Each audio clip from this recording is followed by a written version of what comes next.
News broke this week when a counterfeit version of the cancer drug Avastin was found in the United States. It is currently being investigated by the Food and Drug Administration.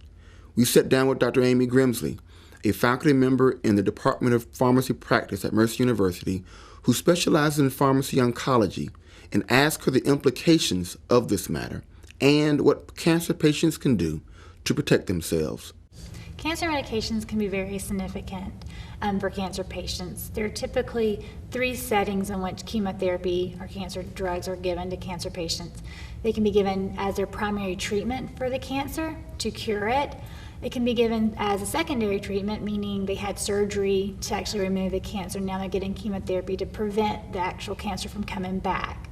So it's sort of not actually to treat it, but to prevent a relapse of the cancer. And a third way it can be given is for palliative care, meaning the cancer is probably really widely spread, may not be a chance for a cure, but they have symptoms. They're given the chemotherapy to stabilize the disease, give them a few more years, and to decrease side effects and just improve their quality of life. So in all those situations, the chemotherapy drugs are really important in affecting the patient's life and their survival. Well, the main thing that they can do is talk with their healthcare provider.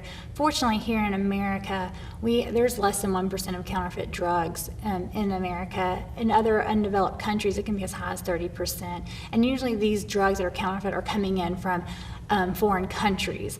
And even though the FDA is only in America and it's not in foreign countries, they work closely with other agencies in foreign countries, and they have approved companies in these foreign countries that they do have approved companies that can manufacture, market, and sell drugs to companies in America and to doctors' offices in America. So I guess the best way for cancer patients, because most of the cancer drugs are given in the vein or intravenously in the doctor's office, so it's not like a patient's going to their pharmacy to pick it up, is just to talk with their healthcare provider and make sure that the doctor's offices are doing what they can to make sure the drugs that they are buying from their supplier are FDA-approved drugs from FDA-approved manufacturers across other countries in the world. Other things that they can do just in general, because some cancer medications are oral medications, meaning they take them by mouth and they just take them at home, is when they do go to their pharmacy, make sure the drugs look the same as what they got last time.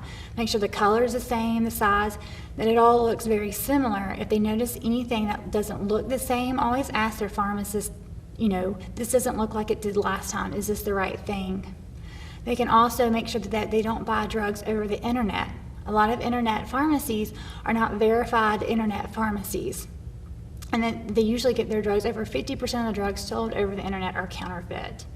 So that's the main thing. That's also a big problem because a lot of these internet drugs are a lot cheaper and patients think they're saving money, but they're actually getting counterfeit drugs. There is a way to tell if an internet pharmacy is certified by the FDA to sell, and they're called verified internet pharmacies, and they'll have a VIPPS symbol on their website. And those are verified pharmacies that can sell on the internet.